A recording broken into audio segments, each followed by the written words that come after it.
Nouvelle technologie. Les fonctions logiques à transistor bipolaire TTL. 4. Les fonctions logiques à transistor bipolaire TTL. En guise d'introduction à la TTL, transistor, logique, nous allons revenir à la DTL avec la figure 20. Nous y voyons une grande similitude entre le circuit d'entrée d'un opérateur en technologie DTL et le symbole du transistor, symbole très peu utilisé, mais qui image bien les deux jonctions dont il est constitué. Pour obtenir plusieurs entrées, il suffit d'adjoindre plusieurs diodes du côté émetteur. Nous en arrivons au transistor multi-émetteur, que l'on rencontre dans presque tous les opérateurs TTL. La figure 21 représente, dans cette technologie, les opérateurs NAND et NOR ainsi que les tables de vérité. La figure 22 reprend les circuits précédents, NAND et NOR auxquels sont adjoints des circuits non, afin d'obtenir le et le avec les tables de vérité qui s'y rapportent. Quelques modifications ont été apportées à ces opérateurs dans un souci d'amélioration. Nous allons les examiner ci-après. Les améliorations par rapport au montage de base. Une des caractéristiques de cette technologie est de commuter rapidement, c'est-à-dire de passer très rapidement d'un état à un autre. C'est un avantage, mais avec ces temps très courts, le câblage et les connexions représentent des selfs et capacités qui entrent en oscillation en présence de ces signaux. Ces oscillations amorties sont enregistrées par l'opérateur suivant comme une suite d'état 0 et d'état 1. Pour obvier à cet inconvénient, une diode est placée sur chaque entrée comme il est indiqué à la figure 23. D'autre part, ces opérateurs utilisant un transistor monté en émetteur commun présentent une résistance de sortie trop élevée par rapport à la résistance d'entrée des opérateurs qu'ils sont susceptibles de commander. La figure 24 représente l'étage de sortie d'un opérateur sur lequel on a branché une charge constituée par les entrées d'autres opérateurs. Cette charge est différente selon l'état de sortie de T, état 1, ou état 0, ou bas. Au niveau bas, les transistors d'entrée des étages suivants sont conducteurs et le courant IL est important. Au niveau haut, ces mêmes transistors sont bloqués, il y a pourtant un courant IL', dû entre autres aux courants inverses des jonctions des diodes dont on a parlé précédemment. Au niveau bas, le transistor T devra supporter son propre courant collecteur augmenté du courant émetteur des opérateurs suivants. On est tenté de dire qu'il suffirait de diminuer au maximum son propre courant collecteur pour atténuer ce phénomène en augmentant RC. Or, si on augmente RC, au niveau haut, les courants inverses des jonctions cheminent ainsi qu'il est indiqué sur la figure 24b et l'on s'aperçoit que si RC augmente et RL' diminue, le niveau VS devient si faible qu'il y aura peu d'écart entre niveau haut et niveau bas. Vous pouvez constater que les courants IL et IL' sont de sens opposés. Nous en reparlerons plus loin. Il faut, par conséquent, abandonner ce montage au profit d'un autre dont la résistance de sortie sera plus faible. Ce nouveau montage est appelé totem pole. La figure 25 représente de façon simplifiée ce montage qui peut être assimilé à deux interrupteurs, l'un étant ouvert, l'autre fermé et vice-versa, les deux ne pouvant être ouverts ou fermés en même temps. On peut déjà comprendre l'intérêt de ce montage. Les deux interrupteurs sont en fait des transistors, comme indiqué sur la figure 25b, monté en série et commandé en opposition, c'est-à-dire que l'on impose la saturation de l'un et le blocage de l'autre. À l'état O, T1 est saturé et T2 est bloqué. La sortie Vs se trouve au potentiel plus VCC. À l'état bas, T1 est bloqué et T2 saturé. La sortie Vs se trouve au potentiel 0. En réalité, les choses ne sont pas si simples. Reprenons la figure 25b et supposons que T1 soit saturé. Le potentiel du point A descend, celui du point B va monter. La tension VBE de T3 est atteinte et celui-ci conduit. La tension Vs est égale à VCE saturation de T3. La tension en B est égale à VBE de T3. La tension en A est égale à la tension en B, plus la tension VCE, saturation de T1. Vs égale VCE, saturation, T3, tension sur l'émetteur de T2.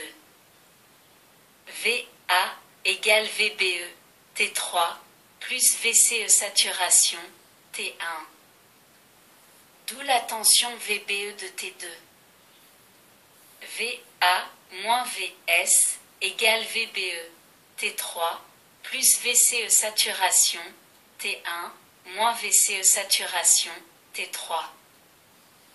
Les deux VCE saturation s'annulent et la tension VBE de T2 est égale à la tension VBE de T3.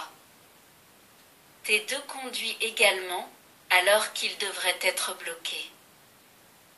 Il faut donc avoir recours à un artifice que l'on a utilisé précédemment en ajoutant une tension égale à ce VBE, mais de signe contraire. Pour cela, nous utiliserons la tension d'une jonction, diode, polarisée dans le sens passant. Le schéma devient celui de la figure 26A. Les tensions sur ce montage sont les suivantes. VA égale VBE, T3, plus VCE saturation, T1. VB égale VBE, T3. VC égale VCE, saturation, T3, plus VD. VBE, T2, égale VA moins VC égale VBE, T3, plus VCE saturation, T1, moins VCE saturation, T3, plus VD. Puisque VBE, T3, égale VD.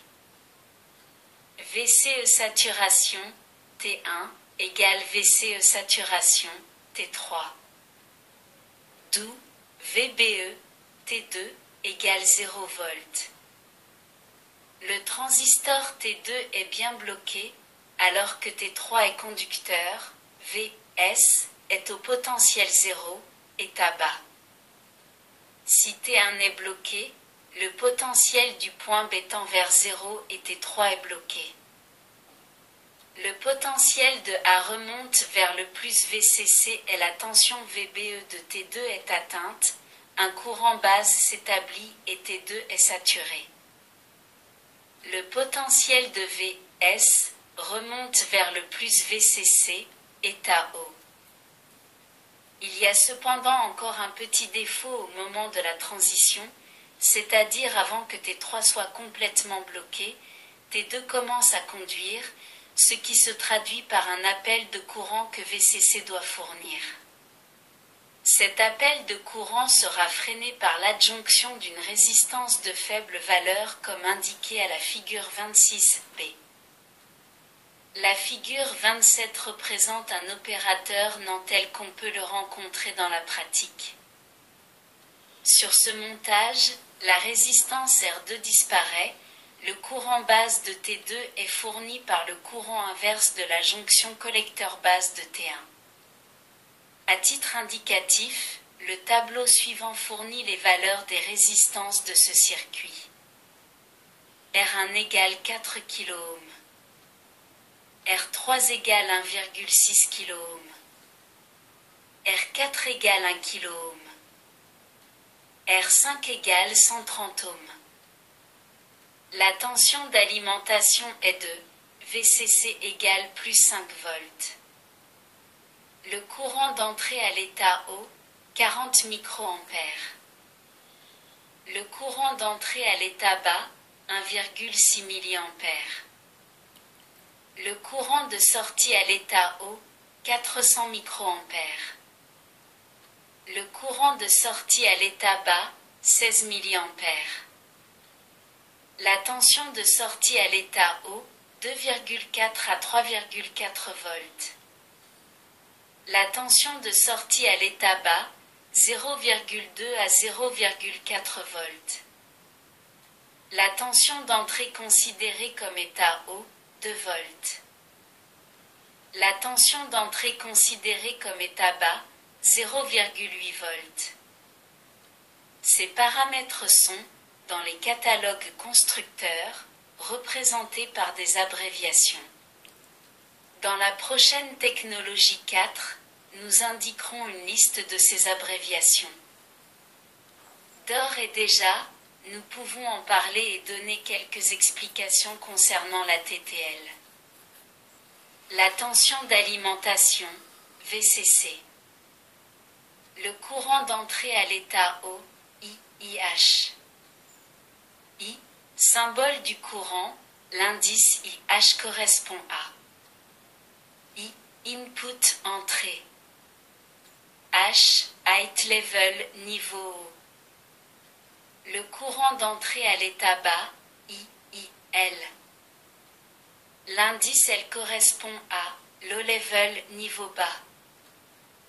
Le courant de sortie à l'état haut, IOH. L'indice O correspond à output sortie. Le courant de sortie à l'état bas, IOL. La tension de sortie à l'état haut, VOH. V est le symbole d'une tension. La tension de sortie à l'état bas, VOL. La tension d'entrée prise en compte comme un niveau haut, VIH. La tension d'entrée prise en compte comme un niveau bas, VIL. En logique, il est rare qu'un seul opérateur soit nécessaire pour réaliser une fonction. Il faut donc associer plusieurs de ces opérateurs pour aboutir au résultat. Il y a donc intérêt à normaliser ces entrées et ces sorties quels que soient les opérateurs de façon à réaliser ces associations sans écueil quant au niveau de tension et de courant. Si on utilise, dans un même montage, des technologies différentes, par exemple opérateur à diode avec TTL, on est amené à emprunter des circuits dits d'interface.